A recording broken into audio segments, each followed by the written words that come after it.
10వ తరగతి లేదా ఇంటర్మీడియట్ తర్వాత ఉన్నత చదువుల కోసం సరైన స్ట్రీమ్ ఎంపిక 99 రోజుల ప్రజాపాలన ప్రగతి ప్రణాళికలో భాగంగా జిల్లా కేంద్రంలోని గ్రంథాలయంలో కెరీర్ గైడెన్స్ అవగాహన సదస్సుకు హాజరైన కలెక్టర్ యువత సాధికారతకు కెరీర్ గైడెన్స్ ఎంతో దోహదపడతాయని కలెక్టర్ ప్రతిమా సింగ్ అన్నారు. ప్రజాపాలన 99 రోజుల ప్రగతి ప్రణాళికలో భాగంగా శుక్రవారం మెదక్ జిల్లా కేంద్రంలోని గ్రంథాలయంలో జిల్లా సంక్షేమ శాఖ ఆధ్వర్యంలో యువతకు కెరీర్ గైడెన్స్ పై శిక్షణ కార్యక్రమం ఏర్పాటు చేశారు. ఈ కార్యక్రమానికి గ్రంథాలయ చైర్మన్ చిరుమల సుహాసిని రెడ్డి, జిల్లా సంక్షేమ అధికారి హేమ భార్గవి, గ్రంథాలయ కార్యదర్శి వంశీకృష్ణ, సంబంధిత యువతతో కలిసి కలెక్టర్ పాల్గొన్నారు. కెరీర్ గైడెన్స్ పై యువతకు పలు సూచనలు, సలహాలు అందించారు. యువతకు కెరీర్ తాను ఎంచుకున్న రంగంలో నాణ్యమైన గుణాత్మక విద్య ద్వారా ఉన్నత శిఖరాలు అధిరోహించాలని, ప్రతి విద్యార్థి జీవితంలో ఏదో ఒకసారి ఓటమనేది తలుపు తడుతుందని, ఎవరూ అధైర్యపడద్దని అన్నారు. ఓటమి గెలుపుకు నాంది అనే నినాదాన్ని ప్రతి ఒక్కరూ ఆచరించి మళ్లీ కష్టపడి చదివి యువత బంగారు భవిష్యత్తుకు బాటలు వేసుకోవాలని అన్నారు.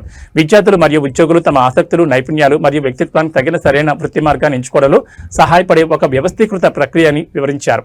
ఇది సరైన కోర్సుల ఎంపిక లక్ష్య ఉద్దేశం మరియు ఉద్యోగ అవకాశాలు గుర్తించడంలో మార్గనిర్దేశం చేస్తుందన్నారు. జిల్లా సంక్షేమ శాఖ ఏర్పాటు చేసిన కెరీర్ గైడెన్స్ శిక్షణ మీకు ఎంతగానో దోహదపడుతుందని, మంచిగా చదువుకుని భవిష్యత్తులో ఉన్నత శిఖరాలు అధిరోహించాలని ఆకాంక్షించారు. గ్రంథాలయ చైర్మన్ చిరుమల సుహాసిని రెడ్డి మాట్లాడుతూ జిల్లా సంక్షేమ శాఖ ఏర్పాటు చేసిన ప్రజాపాలన ప్రగతి ప్రణాళిక 99 రోజుల కార్యక్రమం కెరీర్ గైడెన్స్ యువత భవిష్యత్తుకు మార్గనిర్దేశంగా పనిచేస్తుందని కొనియాడారు. ఈ కార్యక్రమంలో యువతి యువకులు, సంబంధిత సిబ్బంది తదితరులు పాల్గొన్నారు.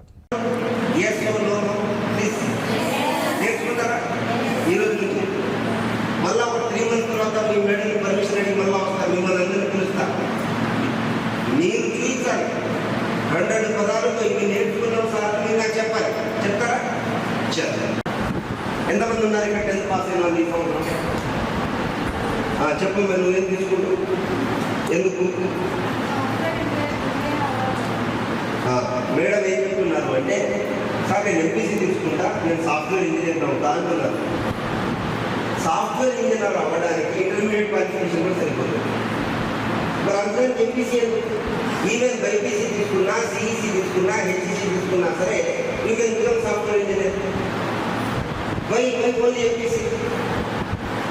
ఎందుకంటే మనకు తెలియదు. కానీ ప్రిపరేషన్ టైప్ ఉన్నప్పుడు అప్పుడే అర్థమైంది సరే సోషల్ సైన్స్ కూడా ఇంపార్టెంట్ కాబట్టి అప్పుడే మనం నేర్చుకున్నాం. అప్పుడే కూడా ఎన్సీఆర్టీతో స్టార్ట్ చేసి దెన్ ఆన్లైన్ అవైలబుల్ ఉన్న సోర్సెస్ ఆయన చెప్పినట్లుగా మనకి కోచింగ్ సోర్సెస్ చాలా ఉన్నాయి. కానీ కోచింగ్ కాకుండా ఇప్పుడు ఆన్లైన్లో కూడా చాలా సోర్సెస్ అవైలబుల్ ఉన్నాయి. ఒక సబ్జెక్ట్ ఒక టాపిక్లో దెన్ మీకు అర్థమవుతుంది. So last question student not just for UPSC, SSC exam అయినా మనకి వేరే సిఎంఈటీ ఎగ్జామ్ గురించి చెప్పారు. ఇప్పటివరకు ఓకే ఖనిజ్లో వీళ్ళ చెప్పారు. సో పాత సంవత్సరంకి క్వశ్చన్ పేపర్స్ మీరు చూడండి, అంతా మీకు ఐడియా వస్తుంది. ఈసారి దాంట్లో జనరల్ స్టడీస్లో ఏ రకంగా వాళ్ళు అడుగుతున్నారు. ఇప్పుడు కొన్ని ఎగ్జామ్స్ మనకి కాంప్రిహెన్షన్ కూడా బాగానే ఉంటాయి. కాంప్రిహెన్షన్ అంటే ఏంటి?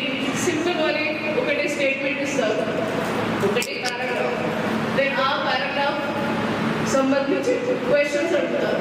అదే ఈయన ఏం చెప్పారు, ఏంటి, ఏమైతుంది చెప్పండి. బైపీసీ అంటే ఏంటి? What is BiPC? బైపీసీ చెప్తున్నా. ఏంటి బైపీసీ? Biology, physics, chemistry. బయాలజీలో 2 ఉన్నాయి, బాటనీ, జూలాజీ 2 ఉన్నాయి. బయాలజీ, ఫిజిక్స్, కెమిస్ట్రీ బైపీసీ చెప్తున్నాం మనం. ఏ సబ్జెక్ట్ మీద ఫోకస్ చేయాలి డాక్టర్ అవ్వాలి అంటే?